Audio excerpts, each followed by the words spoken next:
I'm coherent, I'm cognizant, I'm conscious. Lincoln Hall, Chicago, September 20th. A sellout crowd for a 70-year-old musician discovered 43 years ago when he was too shy to face the audience. He still prefers focusing on the music rather than the fans. Well, I don't eyeball the audience. You know, some bands do that. They're out there scoping everybody. I usually have my eyes closed, or I'm concentrating on the other musicians in the band. Was it a huntsman or a player that made you pay the cost? Rodriguez's first album, Cold Fact, recorded on a fledgling Detroit label. All songs originals he penned himself. Billboard gave Cold Fact a rare rave review, predicting great success.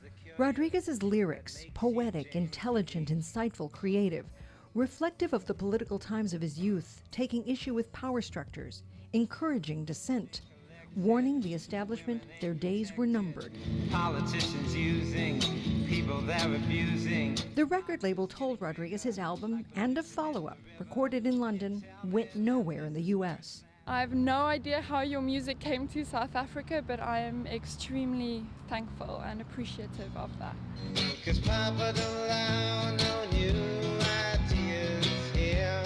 Somehow, Cold Fact made its way to apartheid South Africa.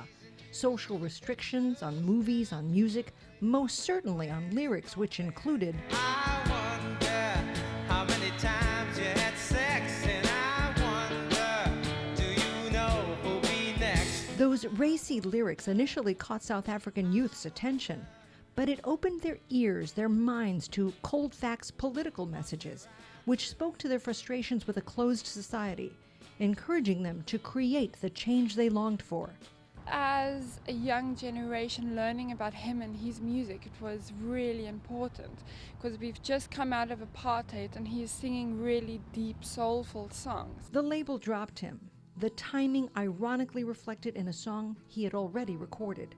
'Cause I lost my job 2 weeks before Christmas.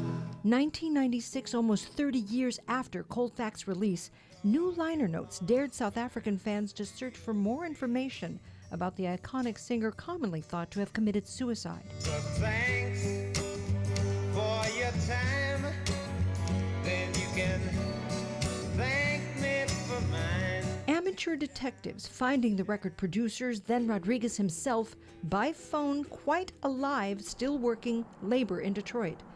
He had helped South Africans rescue themselves. They crossed an ocean, resurrecting his musical career. Thanks for keeping me alive.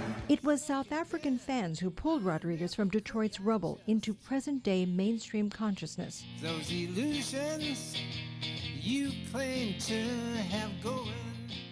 Those fans and the film they inspired, educating American audiences about music they never knew was here all along.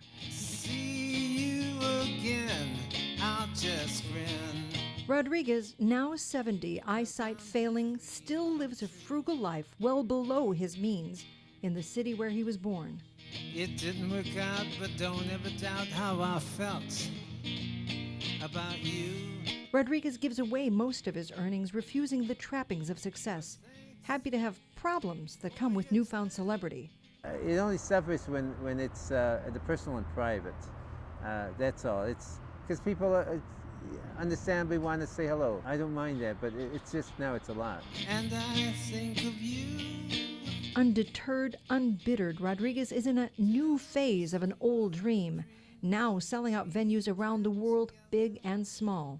I'm scheduled to play the Carnegie Hall in April, so that's on the agenda. 1, 2. In an unbelievable moment of serendipity, we were at Motown precisely when Denise William of South Africa was also there. We invited Denise to see Rodriguez at Lincoln Hall, where she met, even touched, the man whose music helped young South Africans play a role in ending the apartheid era. William, exhilarated by Rodriguez's show, says she'll be texting, tweeting, Facebooking. I met the Sugarman. That's it. Yeah. Sugar man, won't you hurry?